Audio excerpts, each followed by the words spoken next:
Have you ever wondered if Darwin's theory of evolution tells the whole story? What if I told you that human beings didn't evolve from apes, but rather we regressed from a far more superior species?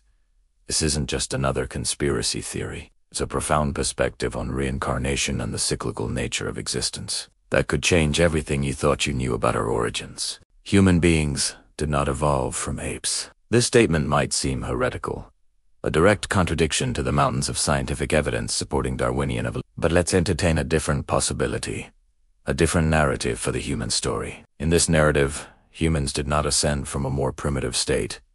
Instead, we descended. We are the regressed, simplified echoes of a species that was vastly superior to us in every conceivable way. This isn't about evolution as a linear progression forward, but about a cycle of existence, a grand cosmic loop of reincarnation, adaptation, and, ultimately, regression for the dominant species of an era. To understand this concept, we must travel back in time, not just thousands of years, but to the very dawn of our planet. Let's call this the first era.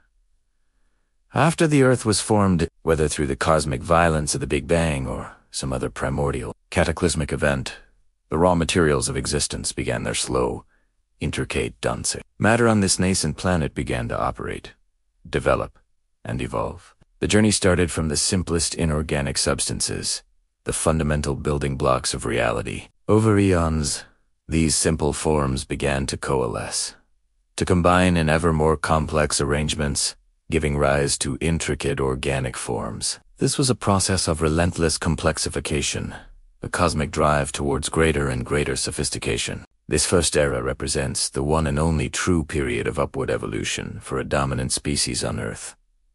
It aligns perfectly with the principles that Charles Darwin observed, but it confines them to this singular, magnificent epoch. Throughout this unimaginably long span of time, life progressed from single-celled organisms to complex multicellular beings, each step a testament to the power of natural selection and adaptation. At the zenith of this era, the evolutionary process culminated in its masterpiece, the most advanced and superior species this planet has ever known. This species was the pinnacle of biological and perhaps even spiritual development. They were so advanced, so complex, that it was a biological and physical impossibility for any other species to surpass them. Their minds, their bodies, their understanding of the universe was all at a level we, in our current form, can barely comprehend. They were the ultimate expression of life's potential on Earth. This first era was the longest, the most technologically and spiritually advanced, and the most superior chapter in Earth's history. It set a standard that all subsequent eras,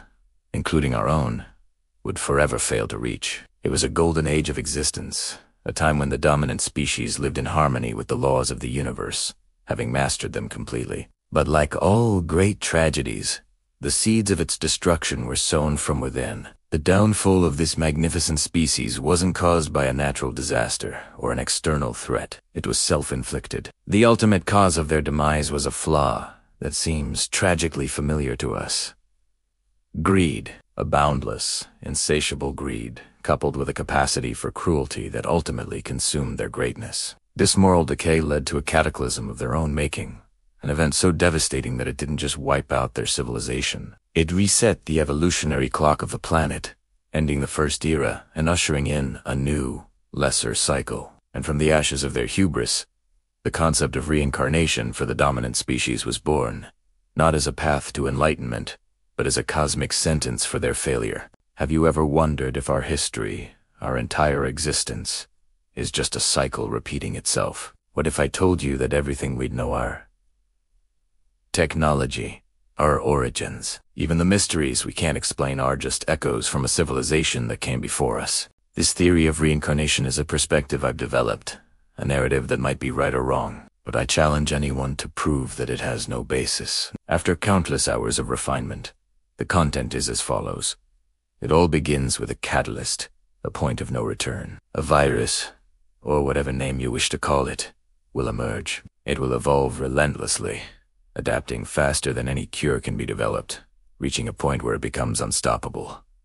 This pathogen will not discriminate. It will attack humanity and any compatible species, bringing about the darkest chapter in our history. One by one, humans will fall, and the world's population will dwindle to nothing. In those final, desperate moments, a small team of brilliant scientists will make a last-ditch effort to preserve our legacy. They will develop a radical, genetically modifying drug, a desperate hope against extinction. A select group of individuals, chosen for their diverse ethnicities and resilience, will be injected with this serum. They will then be transported to a remote, desolate sanctuary, perhaps a secluded corner of northern Europe, with the sole mission of saving humanity from complete annihilation. The gamble pays off, but with unforeseen consequences. The vaccine works, rendering the survivors immune to the virus's deadly assault. With no hosts left to infect, the pandemic burns itself out, leaving behind a silent, ruined world, a ghost of the civilization that once thrived. The lucky few who survived, however, are no longer entirely human. The very drug that saved them has altered their bodies, changing their physical appearance and internal structure as an unavoidable side effect. They have become a new species. Let's call them Species X, thrown into a primitive world. Their new life begins from scratch. They hunt, they gather, and they live in constant fear, seeking refuge in caves. But the echoes of their past remain. Because they were once human, they carry with them the fundamental knowledge of their ancestors. They remember how to create fire through friction. They understand the Earth's seasonal cycles, and they hold the keys to forgotten technologies. Yet, they lack the materials and infrastructure to recreate their former world. So, they pass down this precious knowledge, this blueprint for civilization, through oral traditions and by carving formulas onto cave walls, entrusting their descendants to one day rebuild what was lost when the time is right. For thousands of years, Species X lives in isolation, slowly growing stronger and more numerous. Eventually, they emerge from their subterranean shelters to explore a world that has healed itself. The sprawling cities and monuments of their human predecessors have crumbled to dust, reclaimed by nature. To the descendants of Species X, the planet appears new, pristine, and primitive. As they explore, they stumble upon remnants of the ancient human civilization, the skeletal remains of great temples, the faint outlines of massive structures like the pyramids. Unaware of their own origins, they are baffled. How could these incredible feats of engineering exist in such a primitive world? Who could have built them? Lacking any other explanation, they invent stories of gods or extraterrestrial visitors. After millennia spent in caves, the later generations of Species X come to believe they are the first and only intelligent life to have ever walked the Earth. They look at these ancient wonders and conclude that their own primitive ancestors couldn't possibly have constructed them, for they lacked the advanced science that modern Species X would one day possess. They create myths to explain the unexplainable, never realizing they are simply looking at the legacy of their own forgotten past. Following the same tragic trajectory as those who came before, Species X continues to develop. They form societies, build nations, and advance through thousands of years of progress, conflict, and innovation. But history is a relentless cycle, driven by the same greed, cruelty, and lust for power that doomed humanity.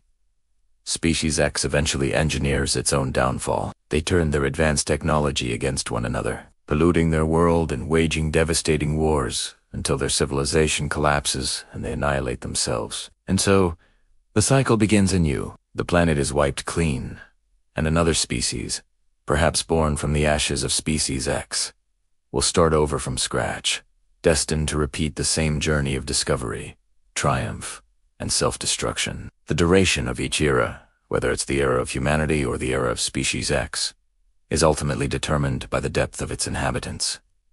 Greed and cruelty. You must understand, the era we are living in right now is the 9th time this planet has been reborn. This theory is the key that unlocks all the great secrets humanity has desperately sought. It explains our own origins, not as a linear progression, but as an inheritance. It reveals who built the pyramids and other ancient wonders, a previous version of us. It clarifies why early humans instinctively knew that rubbing 2 sticks together could create fire, how we conceived a flight, or how we developed long-distance communication. These were not random flashes of genius. They were rediscoveries, technological knowledge passed down from a preceding species, a species Y, that existed before us. This framework also demystifies the enigma of aliens and UFOs.